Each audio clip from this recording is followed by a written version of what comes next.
사도신경으로 저와 여러분의 신앙을 고백하겠습니다. 전능하사 천지를 만드신 하나님 아버지를 내가 믿사오며 그 외아들 우리 주 예수 그리스도를 믿사오니 이는 성령으로 잉태하사 동정녀 마리아에게 나시고 본디오 빌라도에게 고난을 받으사 십자가에 못 박혀 죽으시고 장사한 지 사흘 만에 죽은 자 가운데서 다시 살아나시며 하늘에 오르사 전능하신 하나님 우편에 앉아 계시다가 저리로서 산자와 죽은 자를 심판하러 오시리라. 성령을 믿사오며 거룩한 공예와 성도가 서로 교통하는 것과 죄를 사하여 주시는 것과 몸이 다시 사는 것과 영원히 사는 것을 믿사옵나이다. 아멘. 찬송가 80장 1절과 4절 함께 부르겠습니다. 80장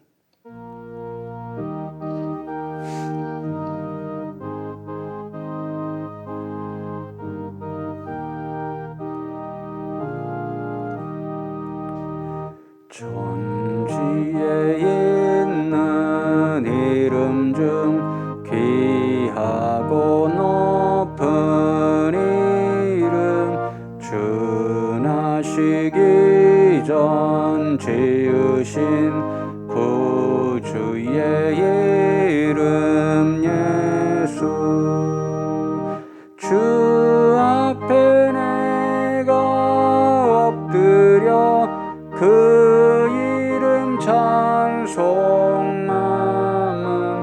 내 귀에 들린 말씀 중 귀하신 이름 예수 주 예수께서 영원히 어제나 오늘이나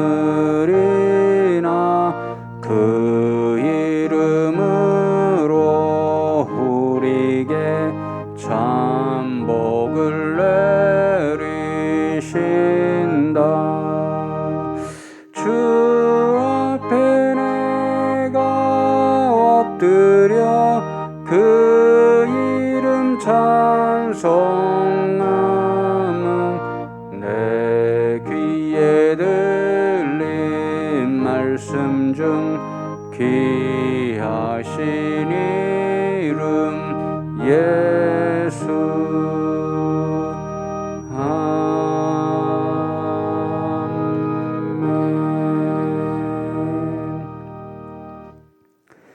창세기 47장 23절로 26절까지 창세기 47장 23절로 26절까지 잠시 한 목소리로 봉독하겠습니다.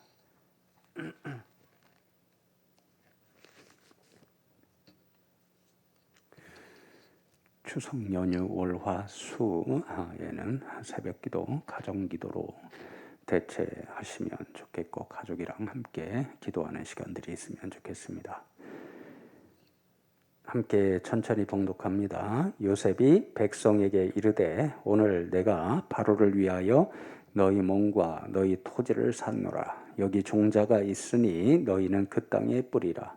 추수의 5분의 1을 바로에게 상납하고 5분의 4는 너희가 가져서 토지의 종자로도 삼고 너희의 양식으로도 삼고 너희 가족과 어린아이의 양식으로도 삼으라.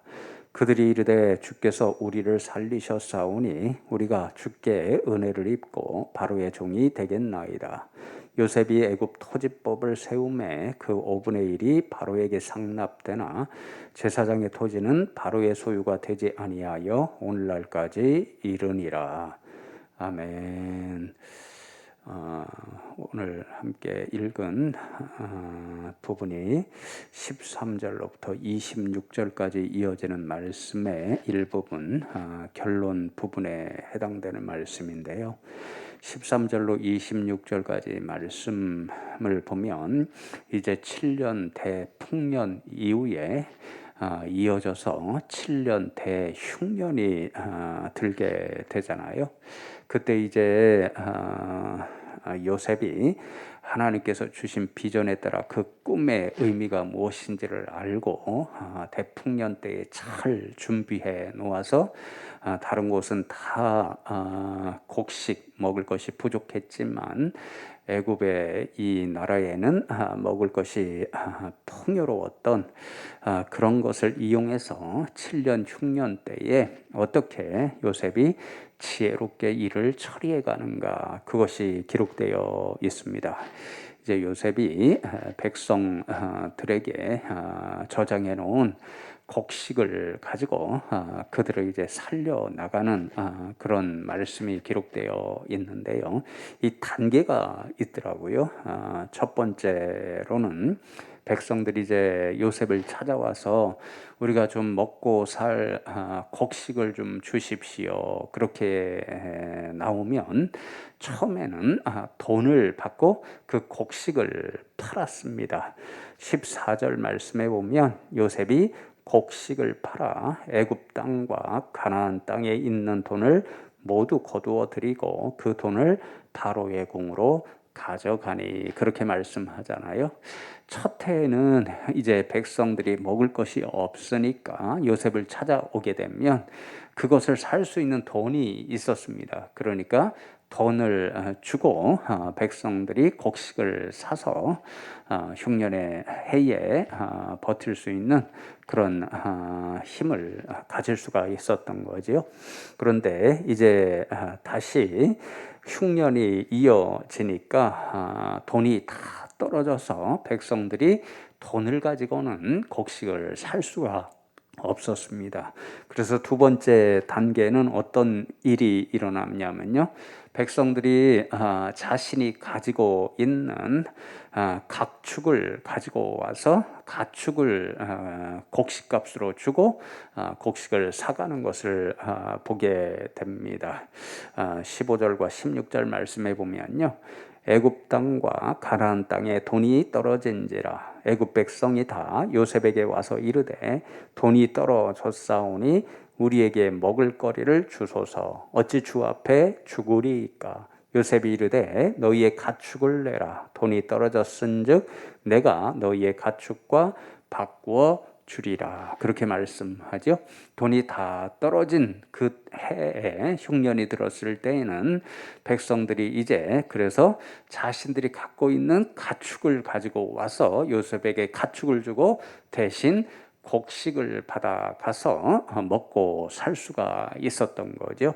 그 다음에 이제 세 번째로 흉년이 들었을 때에는 돈도 떨어지고 가축도 다 떨어졌으니까 돈과 가축을 가지고는 곡식을 백성들이 요셉으로부터 살 수가 없었습니다. 그래서 요셉에게 무엇을 가지고 나오냐 하면요, 바로 자신들이 갖고 있는 토지, 그리고 자신들까지도 바로의 종이 되겠습니다. 바로의 사람이 되겠습니다.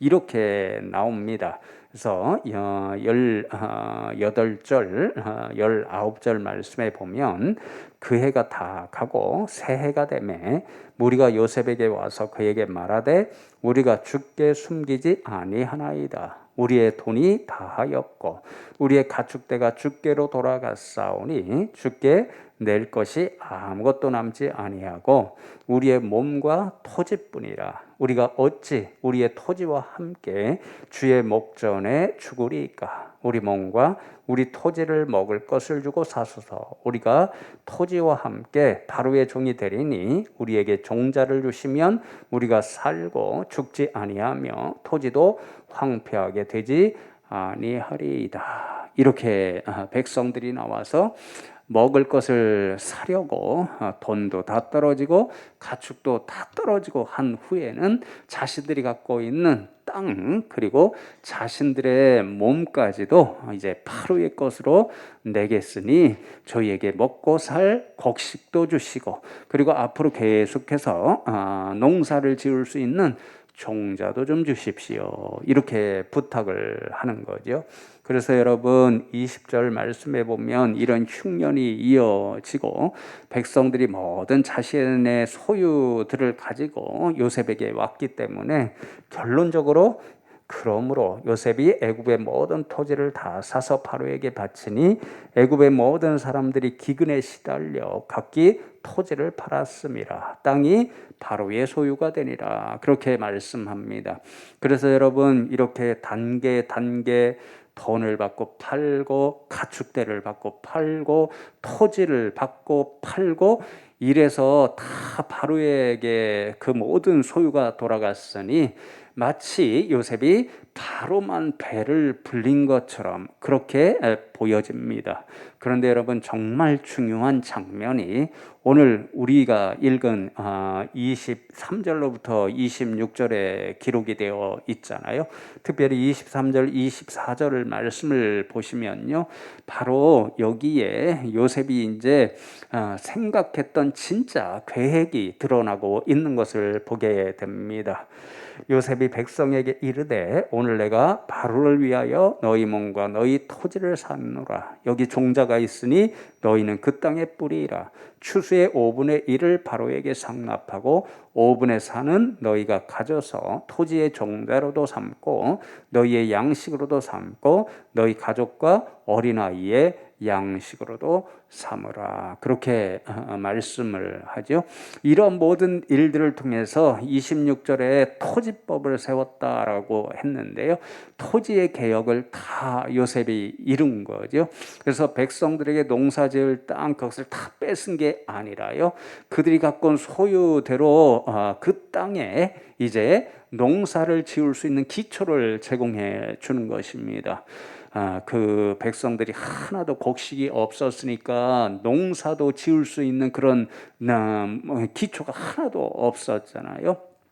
이제 백성들에게 그 땅에 심을 수 있는 곡식도 주고, 그래서 그 종자를 가지고 농사를 지으면요, 5분의 1만, 전체가 다 바로 것 같이 보였는데 5분의 1만 바로에게 바치고, 그리고는 5분의 4를 가지고서는 계속해서 농사지을 종자도 준비하고, 그리고는 나머지의 것을 가지고는 가족들이 다 먹고 살 수 있도록 그렇게 해준 거죠. 그래서 여러분, 이 백성들이 다 이제 어떻게 고백을 하냐면요, 25절 말씀에 그들이 이르되 주께서 우리를 살리셨사오니 우리가 주께 은혜를 입고 바로의 종이 되겠나이다. 누가 살렸다고요? 요셉이 자신들을 살렸다라고 고백을 합니다. 그래서 애굽의 백성들이 다 이제 요셉에게 우리가 이렇게 살아난 것은 당신의 은혜입니다, 이렇게 놀라운 고백을 하는 거죠. 그래서 여러분, 어제 제가 25절 이 말씀을 읽고요, 참 이 뭐랄까 약간의 전율을 느낄 정도로 감동을 받았습니다. 왜 그런 거 아니에요? 두 가지 이유 때문인데요. 첫 번째로는 어제도 잠시 나누었지만요, 하나님께서 이제 믿음의 조상들을 부르실 때에 믿음의 조상들, 그리고 믿음의 사람들을 통해서 세상의 복을 받는 축복의 통로, 복의 통로로 삼아 주시겠다라고 말씀하셨고요. 특별히 요셉은 끝까지 이제 50장에도 고백이 나오지만요, 우리가 이미 46장인가 나눌 때에, 45장이죠, 나눌 때에 요셉이 형들을 용서할 수 있는 근본적인 믿음의 고백이 있었습니다. 그것은 하나님의 섭리에 대한 믿음이었잖아요. 하나님께서 자신의 아버지 야곱과 형제와 그 모든 자녀를 살려주실 계획이 있었기 때문에 형들의 손을 빌어서 하나님께서 애굽으로 보내주셨고, 그 애굽에서 애굽의 총리 대신이 되게 하셨다라는 것을 요셉은 분명히 고백하기 때문에, 확신했기 때문에 형들을 용서할 수가 있었잖아요. 지금 그 장면이 벌어지고 있잖아요. 하나님께서 계획하고 섭리하신 대로 요셉이라고 하는 한 사람을 통해서 애국과 가나안 땅에 있는 모든 백성들이 7년 대흉년 모두가 먹을 것이 없어서 굶주리고 결국에는 죽을 수밖에 없는 그런 어려운 현실 가운데서 요셉이라고 하는 한 믿음의 사람을 들어서 하나님께서 사용하심으로 그들의 생명을 살려 주시도록 그렇게 역사해 주셨습니다. 그러니 여러분, 하나님의 말씀이 그대로 이루어지고 있는 거잖아요. 믿음의 사람을 통해서 열방의 백성들이 복을 받게 하리라고 하는 하나님의 약속의 말씀, 요셉이 믿음으로 고백하고 있는 하나님의 섭리, 자신을 통해서 수많은 사람들의 생명을 구원해 주시려고 자신을 애굽에 보내주셨다라고 하는 그 섭리, 그 말씀이 오늘 25절 말씀을 통해서 그대로 이루어지고, 그 고백이 요셉 자신이 하고 있는 것이 아니라 요셉을 통해서 하나님의 은혜, 생명의 살리움을 받은 그 은혜를 누린 이 애굽의 백성들이 요셉에게 그것을 고백하잖아요. 우리를 살리셨으니 주께 우리가 은혜를 입었나이다. 그러나 사실은 하나님이 살리셨고 하나님의 은혜를 이 백성들이 입은 것입니다. 요셉이라는 한 사람을 통해 하나님의 말씀이 세상 가운데 그대로 성취되었으니 이 25절의 말씀이 얼마나 은혜가 되는지 모릅니다. 여러분, 이런 역사가 저와 여러분 믿음의 사람들을 통해서도 오늘 하나님께서 세상에 주시고자 하는 이 복, 이런 것들이 이루어지고 성취되는 하나님의 도구들 되시면 좋겠습니다. 여러분, 두 번째로 또 왜 은혜를 받았냐면요, 여러분, 한 사람이 하나님의 사람이 되어서 수많은 애굽 백성과 가나안 사람들을 살려냈습니다. 그래서 그들이 한 사람, 믿음의 사람, 하나님의 사람 요셉을 통해서 큰 은혜를 입었습니다. 여러분, 신약에 누구와 똑같지요? 바로 우리 주님 예수님이십니다. 예수님 한 분으로 인하여서, 예수님 한 분이 저 십자가에 달려 돌아가심으로 인하여서, 예수님 한 분이 온 인생들의 죄악을 대신 짊어지시고 화목제물, 희생제물로 저 십자가에 돌아가심으로써 수많은 죽어야 할 인생들이 생명을 얻고 은혜를 입게 되었습니다. 그러나 여러분, 이 한 절 요셉을 통하여 보내주신 하나님의 역사는요, 예수 그리스도의 역사를 미리 보여주는 그러한 일이기도 합니다. 그러나 여러분, 오늘 이 새벽에도 저 십자가를 바라보면서 한 분 예수 그리스도로 말미암아 오늘 이 자리에 있는 저와 여러분이 생명을 얻게 되었노라, 하나님의 은혜를 입게 되었노라, 이것을 깨닫고 감사하며 하나님 앞에 기도함으로 나갈 수 있는 저와 여러분 다 되시기를 주님의 이름으로 축복합니다. 다 함께 기도하시겠습니다. 하나님, 감사함을 드립니다. 오늘 이 새벽에도 저희들을 불러주시고 말씀을 통해서 우리가 소망하고 또 믿음으로 고백해야 할 은혜가 무엇인지 깨우쳐 주심에 감사함을 드립니다. 하나님께서 믿음의 조상들을 부르실 때에 그들을 복되게 하심으로 세상의 모든 백성들이 믿음의 사람들을 통해서 하나님의 복을 받게 해 주시리라 약속하셨는데, 오늘 요셉을 통하여 하나님의 약속하신 말씀이 그대로 애굽 백성들과 또한 가나안 백성들에게 임하는 것을 보게 되었습니다. 수많은 백성들이 너무도 큰 기근 때문에 다 죽게 되었지만 하나님께서 그들을 살리시려고 준비해 놓은 요셉이라고 하는 이 한 사람 때문에 그들이 다 구원을 받고 은혜를 입을 수 있게 되었습니다. 하나님 아버지, 오늘 이 말씀에 의지하여 간절히 축복하며 기도하옵나니 우리 성도님들이 오늘 이 시대에 요셉과 같은 하나님의 사람들 되게 하여 주시옵소서. 그리하여 우리 성도님들 한 사람 한 사람을 통하여 세상에 죽어가고 있는 한 영혼이라도 구원을 받고 하나님의 은혜를 누리게 되는 그런 축복의 통로들로 사용하여 주시옵소서. 하나님 또한 오늘 요셉을 통하여 세상을 살리신 하나님의 역사를 가지고 우리는 저 십자가에 달리신 예수 그리스도를 다시 한번 생각하게 됩니다.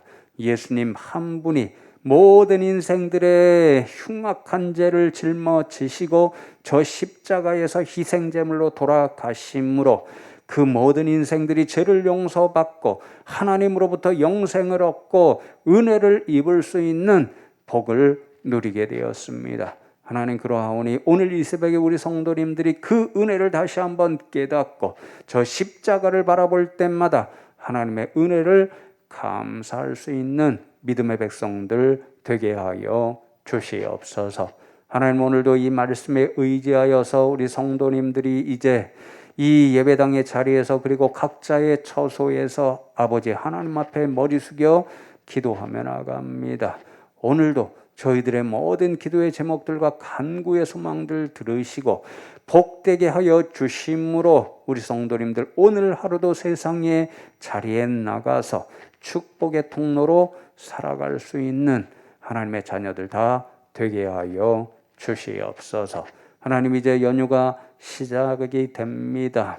어려운 때이지만 우리 성도님들 중에는 이제 가족들을 만나러 멀리 길을 떠나시는 분들이 있습니다. 하나님 우리 성도님들 한 분 한 분과 동행하시고 지켜주셔서 돌아오는 그 길까지 하나님으로 인하여 안전하고 복된 길 되게 하여 주시옵고 하나님 때문에 모든 가족들과 정말 행복한 한때를 누릴 수 있는 그래서 이 힘든 시기에 큰 위로를 얻을 수 있는 우리 성도님들 한 분 한 분 되게 하여 주시옵소서. 혹여라도 이 즐거운 한때에 코로나와 다른 어떤 문제들로 인하여서 너무도 힘겹고 외로운 성도님들 계시다고 한다면 하나님께서 친히 찾아가셔서 위로하시고 새 힘과 용기를 얻게 하여 주시옵소서. 감사하고 오늘도 우리와 함께 동행하시며 우리를 세상을 향한 축복의 통로로 사용하실 예수 그리스도의 이름으로 기도하옵나이다. 아멘. 하늘에 계신 우리 아버지여 이름이 거룩히 여김을 받으시오며 나라의 임하옵시며 뜻이 하늘에서 이룬 것 같이 땅에서도 이루어지이다. 오늘날 우리에게 일용할 양식을 주옵시고 우리가 우리에게 죄 지은 자를 사하여 준 것 같이 우리 죄를 사하여 주옵시고 우리를 시험에 들게 하지 마옵시고 다만 악에서 구하옵소서. 대개 나라와 권세와 영광이 아버지께 영원히 쌓옵나이다. 아멘.